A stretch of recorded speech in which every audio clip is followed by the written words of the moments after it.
disolver, disolver temporalmente el Congreso de la República. También no es plagio, es copia. ¿Es copia, dice? Es terrible, ¿ah? Qué hombre visionario ese cojudo. Sí me declaro inocente, totalmente inocente. Hola, soy Pedro Salinas y esto es Rajes del Oficio. Hoy vamos a conversar con el ex primer ministro Pedro Cateriano. Doctor Cateriano, bienvenido a Rajes del Oficio. Buenos días, Pedro. Encantado de estar en el programa. Primera cuestión, ¿cómo hemos llegado a esta situación de crisis permanente de la cual pareciera que no podemos salir? Es un proceso que hemos venido observando que comenzó con el deterioro de los partidos políticos. Una democracia sin partidos políticos sólidos, democráticos, es decir, que internamente practican los preceptos que predican y no lo hacen, conduce a esto, ¿no? Durante estos años hemos observado toda clase de apariciones, desapariciones de partidos, con doctrina, sin doctrina, vientres de alquiler. Casi todo vientres de alquiler. El propio presidente Castillo accede a la presidencia a través de lo que se llama un vientre de alquiler. Y a la larga, este proceso de descomposición ha erosionado la institucionalidad del país. Partidos que defienden intereses netamente particulares, que creo en ninguna parte del mundo existen los dueños del partido, como vendrían a ser Acuña, Luna, ¿no? Sí. Y si a eso le sumamos la desaparición de los partidos con presencia nacional, yo creo que esto explica una de las razones. Ciertamente también la corrupción, es decir, los procesos en los cuales se han visto involucrados lamentablemente distintos presidentes de la República, y esto ha arrastrado a muchas personas, ha terminado por generar un ambiente de falta de confianza en las personas que precisamente son los máximos depositarios de la confianza popular a través del voto y que además personifican a la nación. Ciertamente, a pesar de todo lo que ha ocurrido, hasta ahora, desde el golpe del 5 de abril del 92, mal que bien los problemas los hemos solucionado dentro del cauce constitucional. El riesgo es estar en el límite y parece que nos estamos asomando al abismo, para utilizar un término de Mario Vargas Llosa. Sí. Ahora, ¿cómo se libra el Perú de este desmadre? ¿Hay salida? Hay salida, y hay una que es difícil, pero la política en los últimos años ha sido abandonada, especialmente por los jóvenes, por los estudiantes universitarios, por los profesionales preparados, y eso ha permitido que accedan a la función pública personas que dejan de lado los intereses nacionales para privilegiar sus intereses personales, en muchos casos ligados a la corrupción. Esto también, el hecho de que no haya renovación en la democracia peruana, que no aparezcan liderazgos, que el joven no decida participar en la defensa de lo que son sus derechos y los derechos de todos, complica el panorama. Y si a eso le sumamos que la carrera pública, debido a la inestabilidad política en el país, es tan complicada, la gente prefiere dejar eso en manos, dice, de los políticos, como la política es una cosa sucia, que la hagan los políticos. Pero eso al final trae las consecuencias que estamos viviendo. Pero el abandono de la función pública. Sí, para usted, ¿cuál es o cuáles son las salidas constitucionales a esta crisis que, como ha dicho usted, nos ha puesto al borde del abismo? Bueno, se intentó una reforma política, Pedro, que Sí. no acabó. La de Tuesta. Además, tenemos un diseño constitucional que cuando el presidente no ha tenido mayoría parlamentaria propia en nuestra historia, desde el siglo pasado, en donde los casos más notorios fueron los de Bustamante y Rivero y Fernando Belaúnde Terry en su primer gobierno, no pudieron acabar sus mandatos. Y acá también influye la falta de una cultura política y de una conciencia constitucional. Es decir, si un país en momentos de crisis apela a la mano dura, a disolver, a liquidar al adversario, bueno, no emplea pues procedimientos constitucionales ni democráticos. Y ese es uno de los grandes problemas, no solo del Perú, sino también de América Latina. Es decir, la democracia como forma de gobierno a lo largo del tiempo no ha tenido una vigencia. Han sido periodos con interrupciones.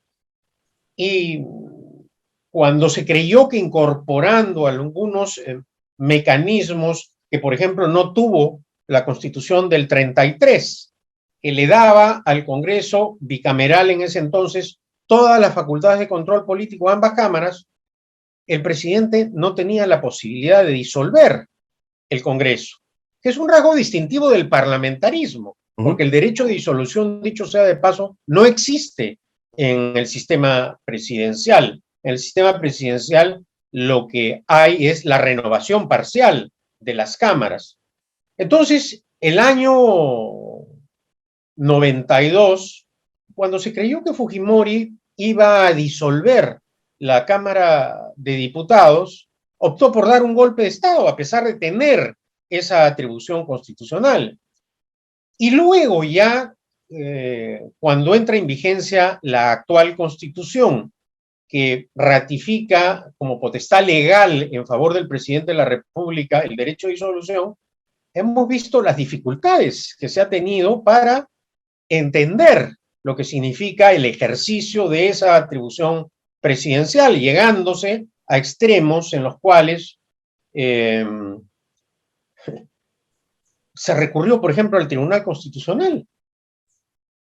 Y eso no existe en ningún sistema, en ninguna democracia donde hay derecho de disolución. Cuando se disuelve el Congreso, quien zanja el problema, quien dirime es el pueblo a través del voto, no un tribunal constitucional, no una Corte Suprema. O sea, llegamos a extremos en los cuales distorsionamos, debido a la batalla política, lo que establece la propia Constitución. Pero volviendo a la situación actual, estamos frente... Por eso, entonces, estamos ahí.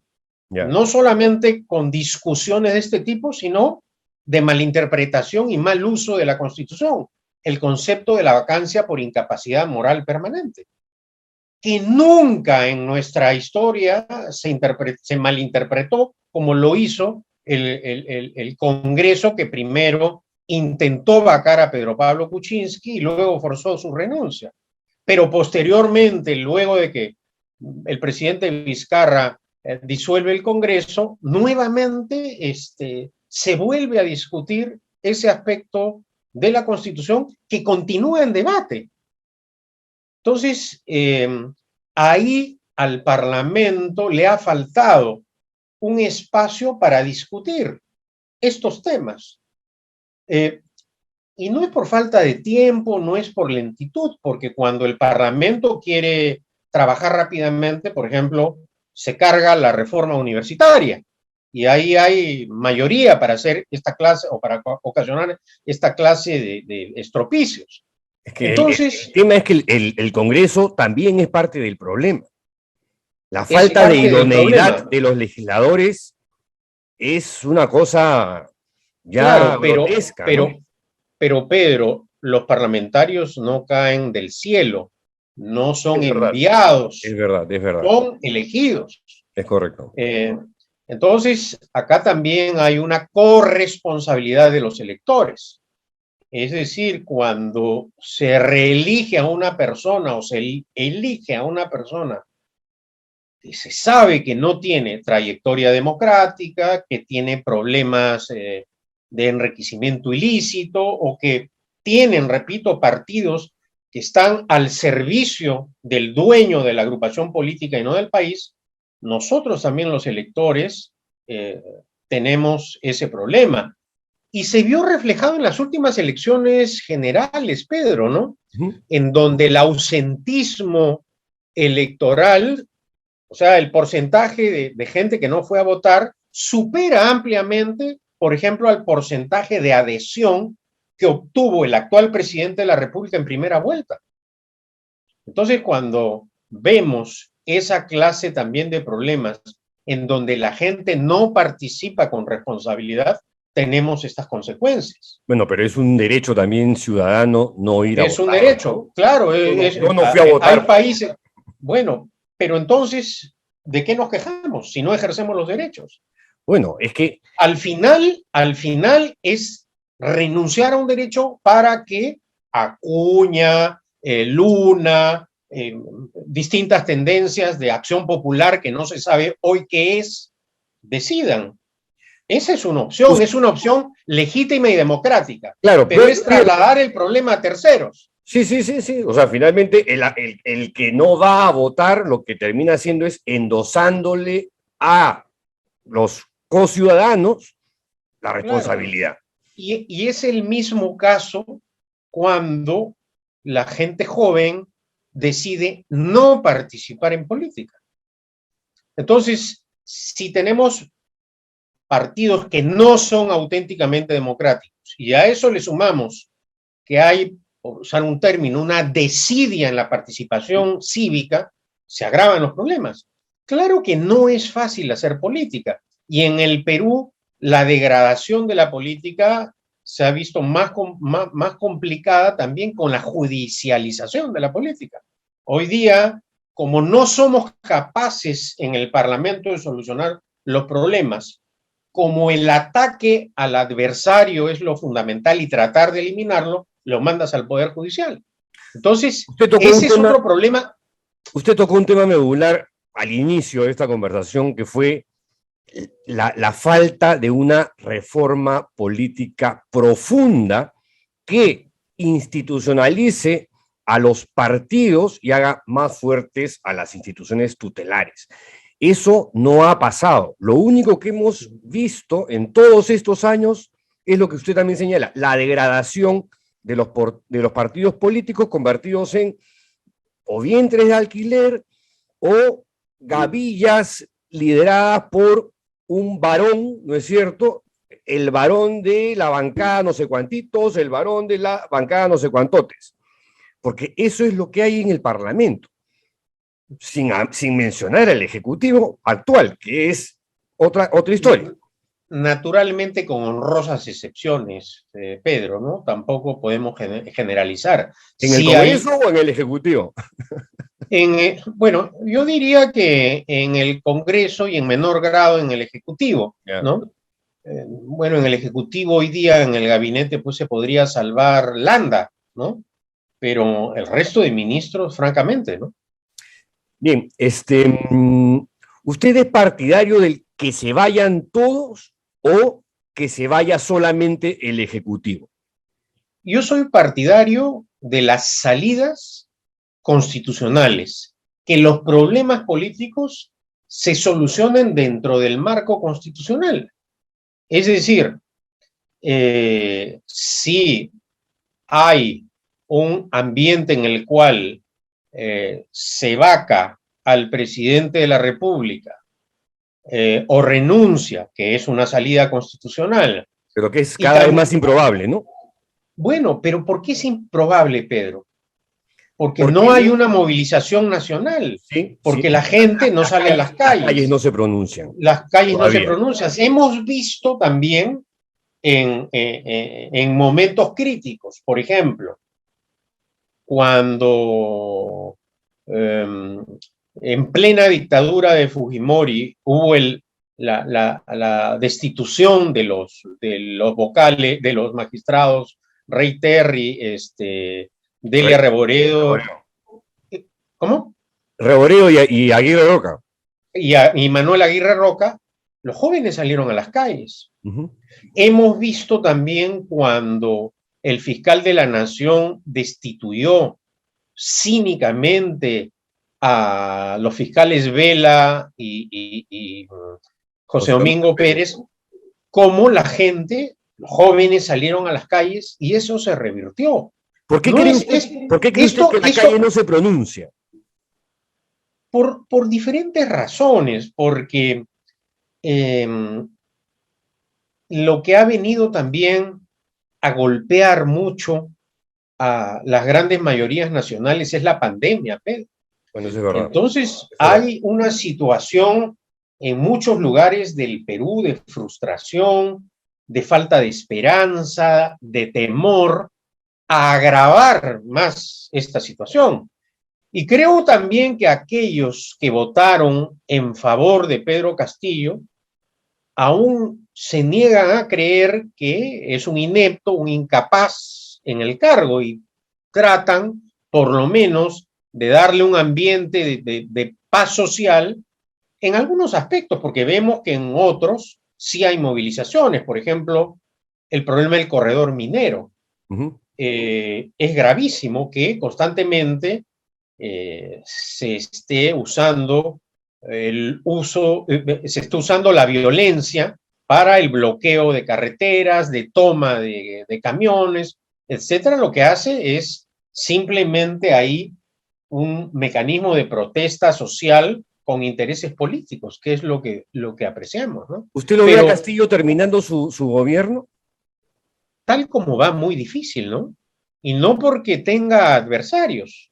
Hemos podido apreciar a lo largo de estos meses, Pedro, que los ministros fundamentalmente han caído por escandalosos casos de corrupción cometidos por ellos mismos o que la opinión pública a través de los medios de comunicación se ha enterado. El Parlamento ha llegado muy tarde a las interpelaciones, a las censuras, apenas se ha censurado a un ministro, en casos notoriamente escandalosos, Pedro. Entonces, tampoco se puede acusar al Congreso de obstruccionismo, como dicen algunos defensores de Pedro Castillo, ¿no? No, incluso Yo es al creo que acá- revés. Incluso es al revés. Congreso y gobierno confabulan, por ejemplo, para tumbarse la figura de la colaboración eficaz. Naturalmente, y distintas agrupaciones políticas. Así Por es. eso digo que no es así. Y también podemos apreciar que hay partidos que son el soporte político del gobierno, más claramente Acción Popular y Alianza para el Progreso de Acuña. Podemos apreciar que en votaciones decisivas, Acción Popular ha votado en bloque, que no es una votación fácil al interior de Acción Popular, porque generalmente algunos votan a favor, otros votan en contra, algunos se abstienen y otros no van a trabajar. Entonces, llama la atención por eso aquellas votaciones en las cuales disciplinadamente han votado en bloque apoyando al gobierno de Pedro Castillo. Un partido que, hay que decirlo, tuvo una trayectoria democrática a lo largo del tiempo. En un escenario hipotético de que se vaya hacia una transición, una nueva transición. En el pasado hemos tenido a Valentín Paniagua y luego hemos tenido a Francisco Sagasti, que con defectos y errores han sido transiciones bastante exitosas. Si se diese el caso, ¿usted ve en el Congreso alguien o una figura similar con un perfil parecido al de Paniagua o Sagasti? Y Pedro, no solo es cuestión de perfil, sino también de conducta democrática y de acción gubernativa. Sí. No hay que olvidar que cuando asume la presidencia de la República Valentín Paniagua, algunos pensamos que iba a restablecer la Constitución de 1979, y no lo hizo Valentín Paniagua, porque consideró que en ese momento cargarse el ordenamiento constitucional iba a agravar la situación política del país. Y esa fue una de las razones por las cuales Paniagua mantuvo la vigencia de la actual Constitución, que es algo que no se suele decir, Pedro. Es verdad, Se oculta en el debate político. Es verdad. Y luego, ¿qué cosa es lo que acontece? Los sucesivos presidentes de origen democrático, elegidos a través del voto, mantuvieron la vigencia de la Constitución. Porque ese es otro de los temas que en este momento nos enfrenta a los peruanos. Es decir, en medio de esta crisis política, de corrupción, de ineptitud, que linda con la anarquía, lanzarnos a una aventura constituyente. Es decir, usted, Pedro, ¿te imaginas de constituyente al actual ministro de Salud? Es una locura. A Barraenzuela si hubiese sido constituyente, ¿no? A Valer si hubiese sido constituyente, a Vladimir Cerrón de constituyente. La idea per se me parece aberrante en este contexto, ¿no? Bueno, pero es algo, es una iniciativa en la cual insiste el gobierno. Sí. Majaderamente. Y un sector de lo que era, o de lo que algunos entendíamos la izquierda democrática, insiste en esta aventura casi suicida en medio de esta crisis. Es decir, ¿qué cosa?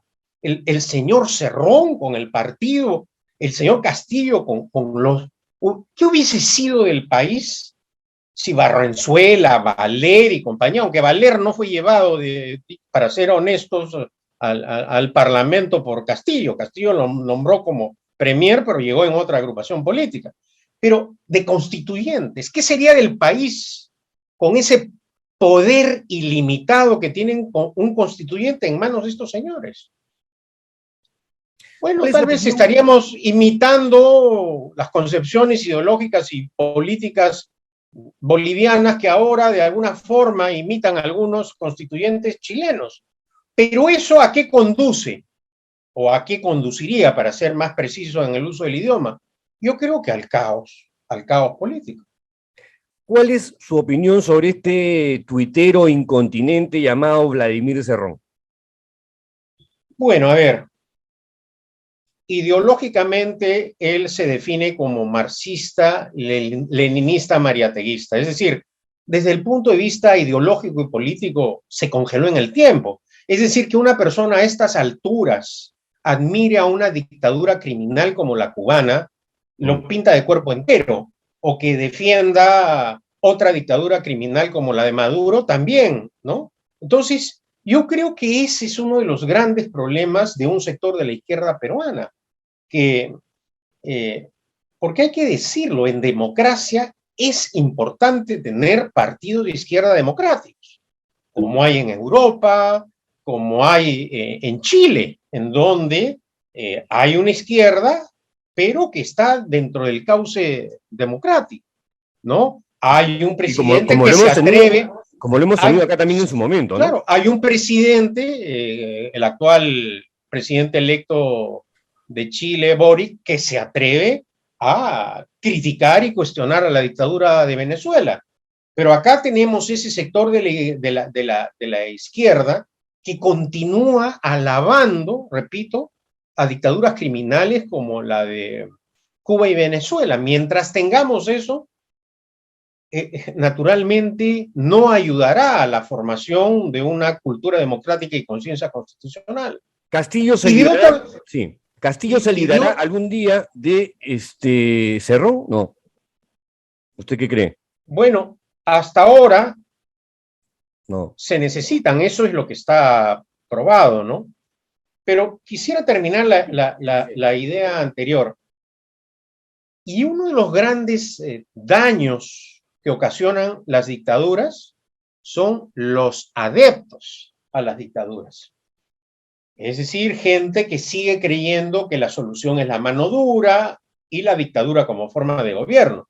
Y hay, pues, todavía hemos visto en estos contextos en los cuales se han polarizado los extremos que aparecen esta clase de liderazgos o de opiniones políticas, ¿no? Y que están concentrados en el fujimorismo fundamentalmente y en Renovación Popular, ¿no?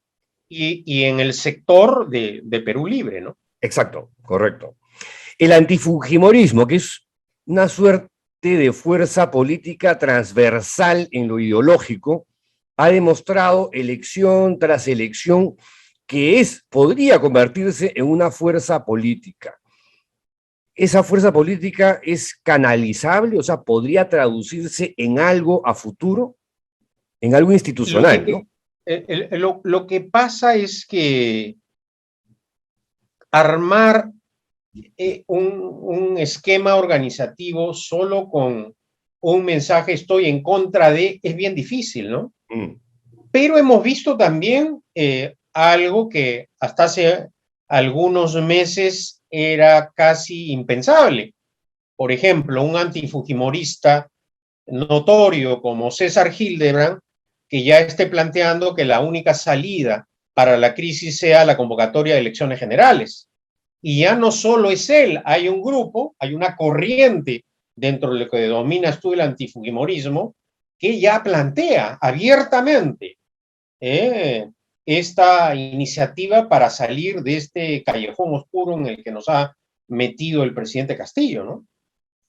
Entonces, lo que sí tiene el antifujimorismo... ¿Usted ve otra salida? O sea, porque la salida no es que se quede Castillo 5 años en este desmadre donde hay un copamiento burdo, grosero. Y además, Pedro, el costo económico que significa tener a un inepto en la presidencia de la República, a ignotos en ministerios, lo hemos visto con la calamitosa ejecución presupuestal. Y si a esa ineptitud gubernativa le sumamos la inestabilidad ministerial, la alta rotación de ministros, es decir, lo que tenemos es una parálisis del Estado, esa es la realidad. Entonces un país no puede funcionar así, con gente sin preparación, que no se ha formado, que no tiene trayectoria en la gestión pública, que no conoce lo que implica una tarea gubernativa. ¿Cuál es la tarea principal de un gobernante y de un ministro? Resolver problemas. Uno está ahí día a día para solucionar los casos que implican el manejo de la cosa pública. Y eso no lo apreciamos, ¿no? Entonces, paralizar proyectos de inversión o en temas notorios en donde el presidente Castillo se presentó como una especie de superestrella, que es el caso educativo. Y mucha gente confía en él porque como maestro le creyeron que iba a solucionar el problema de la educación. Y lo que apreciamos, y es un hecho objetivo, es que durante el gobierno del presidente Castillo nos ha puesto a la cola en América Latina. Los colegios del Perú hasta ahora no se abren para los niños. La tarea de mantenimiento de las escuelas, de agua potable, es decir, normas mínimas, no las ha hecho. La tarea no la ha cumplido este gobierno. En todos los sectores, salvo en salud, ¿no es cierto?, que se mantuvo un buen ritmo en la campaña de vacunación en este contexto de pandemia hasta la salida de Ceballos. Digamos, creo que fue lo único que podría rescatarse de la gestión de Castillo hasta el momento. Lo demás ha sido un desastre. Por eso esta sensación, yo creo que se va reflejando además en las encuestas, aunque no en la calle, de que se vayan todos, va a ser algo que tiene que plantearse, debatirse de forma seria en algún momento. Y además, Pedro, si a esto le sumamos la manifiesta incapacidad de los gobiernos, de la mayoría de los gobiernos regionales, pues esto suma la crisis, es decir, la cantidad de gobernadores regionales acusados de corrupción, detenidos. 2 regiones tan importantes como Arequipa y Puno, sus gobernadores regionales presos. Entonces, esto realmente no puede continuar. Es el colmo que el Parlamento no le haya dedicado espacio en su agenda al problema de la regionalización, como es un escándalo, hay que decirlo, que después de una pandemia como la que hemos vivido, el Parlamento ni el gobierno se preocupen por el problema del agua potable. ¿Está sugiriendo usted que se debe replantear el sistema de la regionalización? Yo creo que es urgente, es urgente. Y debería reencauzarse. Debería ser parte de la reforma política, Pedro. La regionalización tal cual se concibió y de acuerdo a lo que ha sido la práctica, con urgencia requiere una reforma. Y hay otros aspectos, repito, el de agua potable. ¿Cómo puede ser posible que en cobertura de agua, Pedro, solo superemos a República Dominicana y Haití? Que esa sea la realidad. Y que no le interese a nadie, porque no digo una ronda, una conferencia. El tema del agua potable no es de interés del Parlamento ni tampoco del Ejecutivo. Millones de peruanos que no tienen agua potable. Claro, cuando uno toca el tema, usted quiere privatizar. ¿Qué vas a privatizar si no tienen agua? ¿De qué privatización hablamos si no carecen de agua?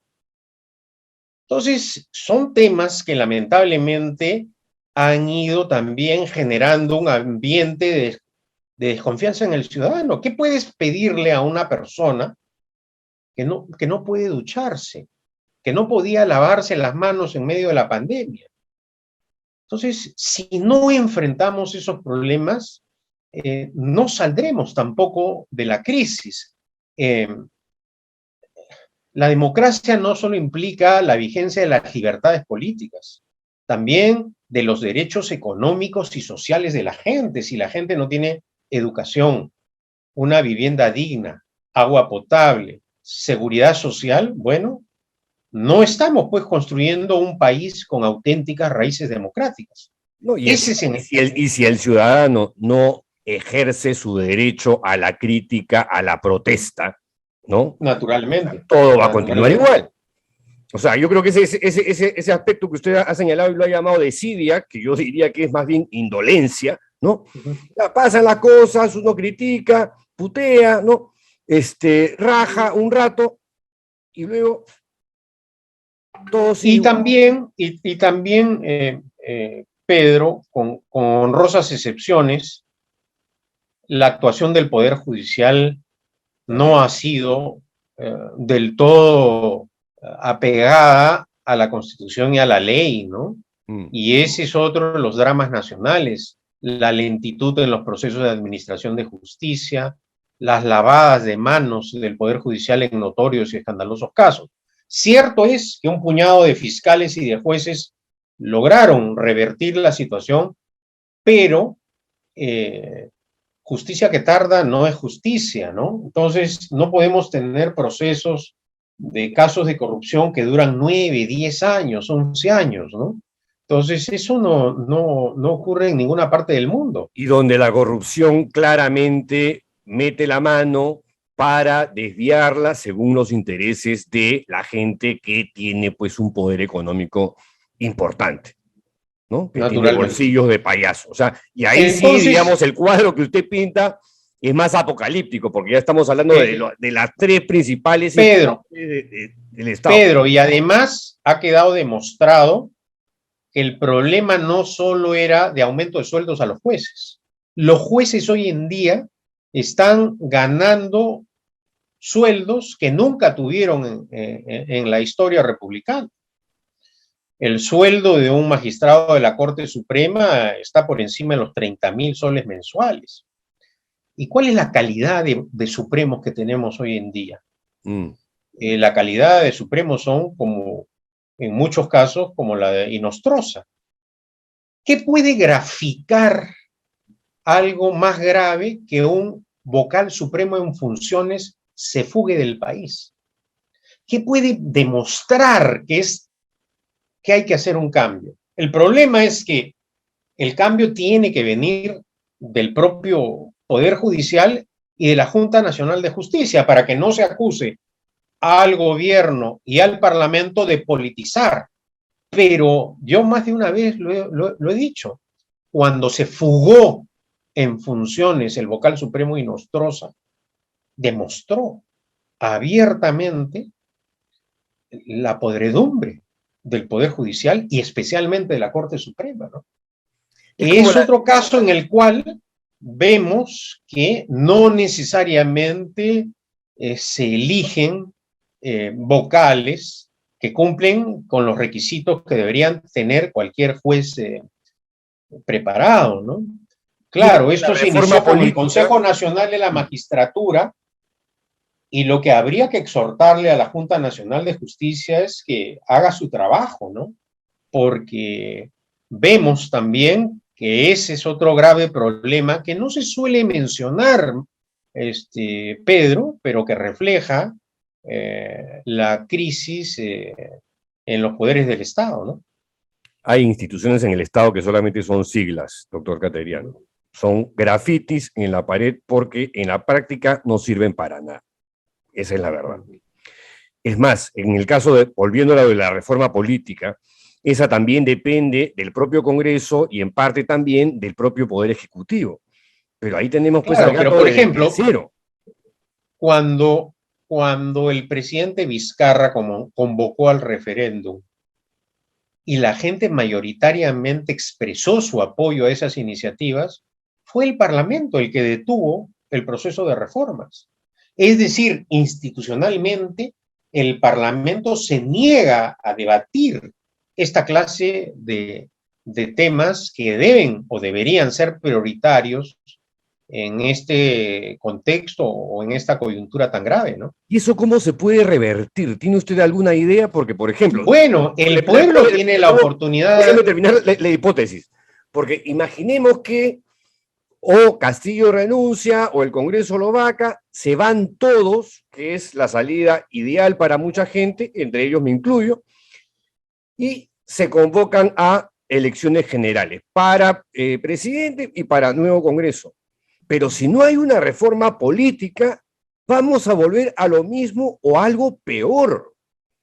Van a volver a postular los mismos. Exacto. Y en muchos casos seguramente con distintas caras. Exacto. Llegarán al Parlamento en esos partidos chicha, vientres de alquiler, que responden a intereses personales, o en partidos que ya han desaparecido y que podrían volver a tener inscripción. Pero yo creo que ese es un aspecto fundamental. Mientras no acometamos la reforma política, vamos a continuar en esta senda, ¿no?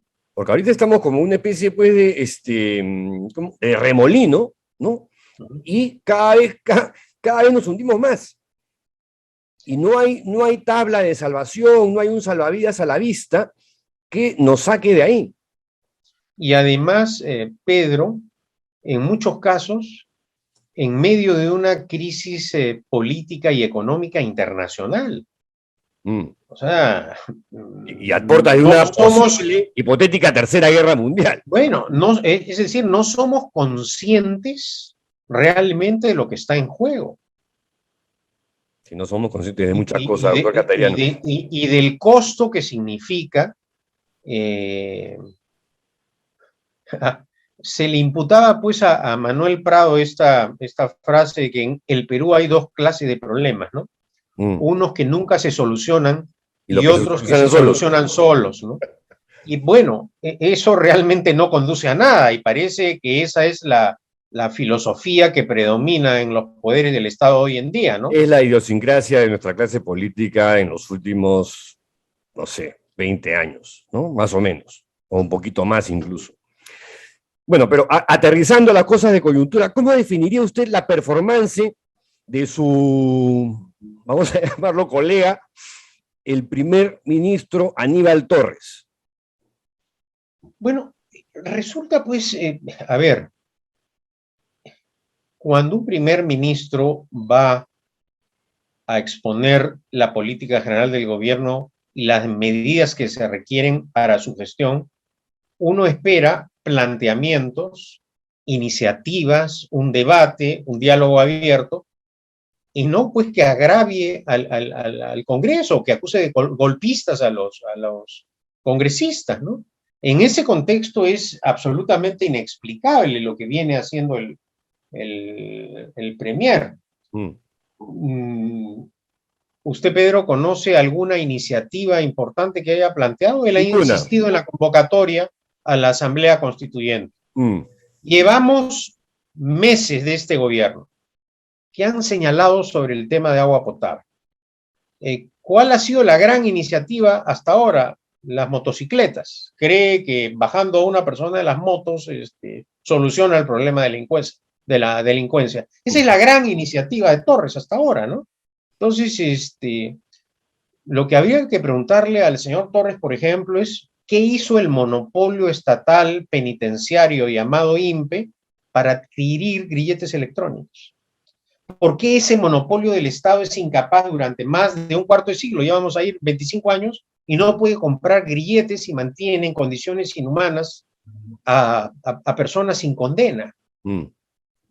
Entonces, claro, no apreciamos o cuáles han sido las iniciativas del presidente Castillo. Propuestas que inmediatamente ha tenido que retirarlas, como el acceso al mar a Bolivia o cualquier otra de estos exabruptos.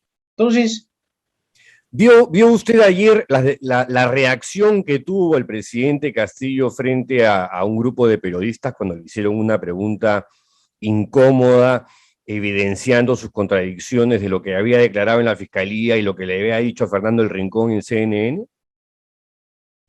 Es una reacción penosa y naturalmente censurable, ¿no? Pero acá el fondo del asunto es que él cree que la mayoría de los ciudadanos no hemos apreciado la evidente corrupción. Llegó por arte de magia a uno de los baños de Palacio de Gobierno, o llegaron $25,000. Fueron los enemigos, los adversarios, los periodistas, los que colocaron esos $25,000 en el baño que usaba su hombre de absoluta confianza. Porque el profesor Pacheco ha sido su camarada de aventuras políticas, hombre de máxima confianza. Entonces, ese no es un invento. ¿Constituye un invento el escandaloso caso de Petroperú? No.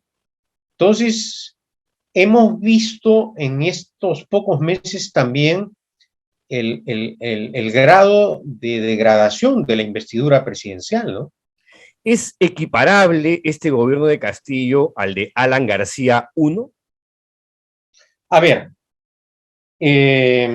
¿O todavía? Porque el de Alan García... Velasco, la dictadura de Velasco, sí, crea el gigantismo estatal, el gran Estado, ¿no? El gran actor en la economía, y la izquierda apoyó esa aventura del Estado omnipresente. Con el primer gobierno de Alan García ocurre algo que no pasa en los países. Quebró el Estado por la hiperinflación. Quebró, es decir, liquidó al Estado.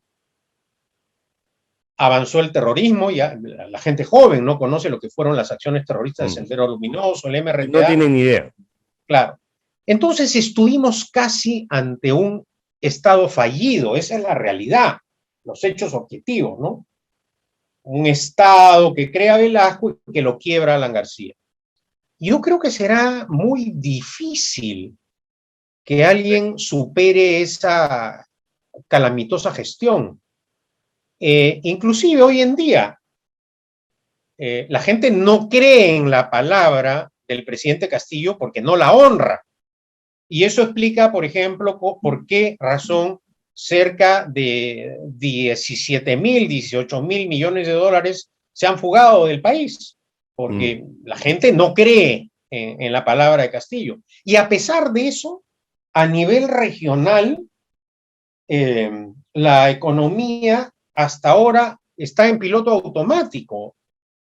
Hemos tenido un incremento de los precios de los minerales, a pesar de que se han paralizado los proyectos mineros, que son una fuente de riqueza para el país, paralizados, porque tuvimos una presidenta del Consejo de Ministros que estaba preocupada por cerrar minas, puestos de trabajo y no generar riqueza. A pesar de todos esos estropicios, no hay una caída. ¿Por qué? Porque tenemos reservas internacionales, porque hay una solidez. Lo que tenemos que preguntarnos es ¿hasta cuándo vamos a soportar esta situación? ¿No? El ex ministro de Economía, Pedro Franque... Yo quisiera señalar acá, porque creo que ahí el Parlamento sí tuvo un acierto, por ejemplo, al elegir a un competente directorio en el Banco Central de Reserva, ¿no? Y creo que uno de los pocos aciertos también del presidente Castillo fue ratificar a Julio Velarde en el cargo, ¿no? Después de haberse demorado meses. Sí. ¿Ah? Parece que parece que el tema de la paciencia chotana y la hora chotana Sí. son muy similares a lo que antes denominábamos la hora cabana, ¿no? Pedro Franque, hace unas semanas en una entrevista con la BBC, ya después de haber dejado el cargo de Economía, dijo: creo que Castillo es una persona capaz de aprender de sus errores. ¿Usted qué cree? En todo caso, lo que se percibe es que muy lentamente aprende sus errores y casi nada. Casi no se percibe, ¿no? Sí. En fin, él ha estado cerca del presidente Castillo, él ha avalado toda la gestión de Bellido y de Mirta Rodríguez. No voy a emplear la frase de Silva Ruete, pero parece que él asumió el activo y el pasivo de Castillo, como lo hizo su jefa Verónica Mendoza, ¿no? Una cuestión final, doctor Cateriano. El 8 de marzo se presenta el gabinete Torres ante el Congreso de la República. ¿El Congreso le debe dar o no el voto de confianza, en su opinión? Yo lo que he planteado y lo he reiterado es que antes de la presentación, si no renuncia el ministro de Salud o el ministro de Transportes y Comunicaciones, que son los notoriamente más cuestionados, el Parlamento debería antes de la presentación censurarlos, ¿no? Yeah. No veo una salida, digamos, franca, ¿no? Porque cuando le otorgó el voto de confianza a Guido Bellido y también se le extendió a Mirta Rodríguez, como que no cumplió también su papel el Congreso, que es precisamente... ¿Ah? A Mirta Vázquez, dice usted, a la Sí, ¿qué dije yo? Mirta Rodríguez, creo. Perdón el lapsus. Entonces, creo que en esta ocasión, en el debate parlamentario, sí hay que ser exigentes con las precisiones. La primera pregunta debería ser: ¿va a continuar el gobierno insistiendo en el proyecto de la convocatoria a una asamblea constituyente? Para dejar las cosas claras. Y también para que el Parlamento asuma su responsabilidad, Pedro, porque no se trata de extender el voto de confianza para salir del problema y decirle a la población: estoy dándole el voto de confianza para que no me disuelvan, ¿no? Que creo, para eso no fueron elegidos los señores congresistas, ¿no? No, y si hacen eso, lo que van a hacer es simplemente patear el problema para más adelante, porque el problema va a reventar, como ocurre en el Perú, por el lugar menos pensado. En cualquier momento. Exacto. Exactamente, en cualquier momento. Así que, bueno, esperaremos. Hasta ahora las noticias no son alentadoras, ciertamente, ¿no? No, y después de esta conversación me he quedado más deprimido, doctor Cateriano. Pero ese no es el propósito. Por el contrario, yo creo que hay que exhortar a los jóvenes para que participen. Hay que también demandar en estas elecciones regionales y municipales que vamos a tener una mejora en la propuesta de candidatos, y creo que en ese aspecto la prensa cumple un rol esencial para que no tengamos luego estas sorpresas desagradables en donde terminen elegidos parlamentarios que se sabía tenían denuncias policiales por agresión a la familia, etcétera, ¿no? Entonces, la participación popular, reitero, resulta fundamental en una democracia, ¿no? ¿Y usted va a volver a la política? No. Bueno, en este momento, ¿qué crees que he hecho, Pedro? Política, hemos hablado solo de política. Sí, pero yo me refiero a una cosa más activa, más proactiva. ¿Qué más proactivo que es? No, esto es sumamente proactivo. Sí. Es evidentemente proactivo, ¿no? Doctor Cateriano, muchísimas gracias por esta entrevista. Hasta cualquier momento. Suerte. Bien, esto ha sido todo por hoy. Hasta el día de mañana.